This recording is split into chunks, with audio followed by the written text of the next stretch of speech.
J'ai toujours travaillé en culture, mais principalement en festival, donc de toute grosseur, de toute région. Et puis on a eu besoin de se rassembler en tant que directeur de festival dans la pandémie. Et aux forces des rencontres, on a décidé de fonder un regroupement pour continuer à s'outiller puis à s'aider. En pandémie, on s'est retrouvés tous isolés chez nous, à fermer nos bureaux, pas savoir quoi faire avec des contrats d'artistes, des contrats de salles. On a eu besoin de partager puis de trouver des solutions communes. Donc, dès le départ, on a mis en place un conseil d'administration de 11 directeurs de festivals pour pas que ça soit le regroupement d'une seule personne, d'une directeur ou d'un directeur général. On voulait que ce soit une affaire de gang. Puis, vous voyez, hier, on a eu une rencontre du conseil d'administration et on était rendu à notre 76e rencontre en moins de 4 ans. Pour nous, il y a une belle cohésion qui se fait, puis je pense que le refrain grandit vite et bien, mais c'est beaucoup à cause de la part aussi d'un conseil d'administration très impliqué qui prennent beaucoup ça à cœur.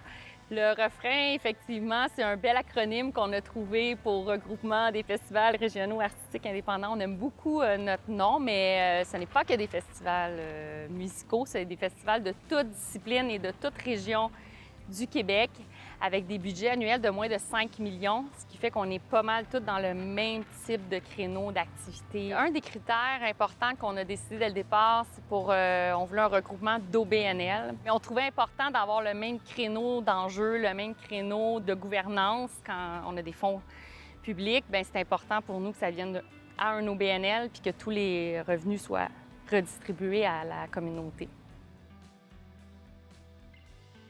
Le refrain se divise pas mal en 3 sphères d'activité. Premièrement, le service aux membres. Donc, on essaie beaucoup de leur offrir le maximum d'informations pour qu'ils continuent de croître. On a de la découvrabilité. Donc, sur lerefrain.com, c'est vraiment un moteur de recherche. Vous pouvez, vous, festivalier, aller rentrer vos intérêts, vos dates, vos régions où vous allez en vacances.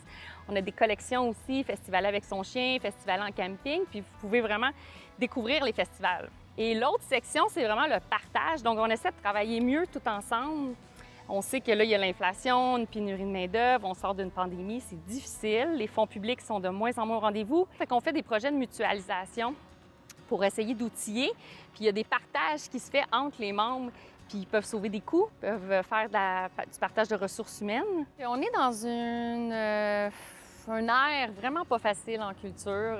Ça sera pas facile non plus ce qui s'en vient, mais du moins à se parler tous ensemble puis à essayer de trouver des solutions, ça fait du bien. Les fonds publics, on le sait, sont de moins en moins au rendez-vous en culture parce que les gouvernements n'ont pas nécessairement la culture comme première priorité. Donc, on doit faire beaucoup de représentation par rapport à ça pour que ça revienne important et on pense que le peuple doit avoir de la culture pour être capable de fonctionner dans toutes les autres sphères. C'est ce qu'on essaie de ramener dans le discours politique. Le privé aussi veut pas, si vous êtes une compagnie puis ça va pas bien vos finances par l'inflation, la pénurie de main-d'œuvre, bien, vous êtes moins porté à faire de la commandite dans un festival. Fait qu'encore là, on travaille beaucoup sur le réengagement des fonds privés dans les festivals. Quand on a créé, c'est ça, l'OBNL, effectivement, on a été dans la mission, vision, valeur, mais pour nous, c'était important d'avoir un manifeste pour porter la voix, pour bien se définir dans l'univers culturel. Donc, ce manifeste-là exprime vraiment pourquoi on est là, c'est quoi nos convictions, où on veut aller, puis qu'est-ce qu'on prône pour la culture québécoise à travers nos festivals. Nous, dès le départ, on trouvait important de faire une planification stratégique avec une consultante qui nous a bien aidé à trouver notre mission, vision, valeur. Cette planification stratégique-là qui a vraiment solidifié l'organisation, qui nous a permis que toutes nos activités soient vraiment logiques et répondent toujours aux membres, répondent toujours au milieu. Là, on arrive dans notre 4e année et on repart sur une nouvelle planification stratégique. Et le premier constat a été que notre mission, vision, valeur étaient toujours les bonnes et qu'on était toujours à la même place. Ma plus grande motivation de porter un regroupement comme ça, et je pense que c'est le même de toute mon équipe, c'est on voit qu'on change les choses.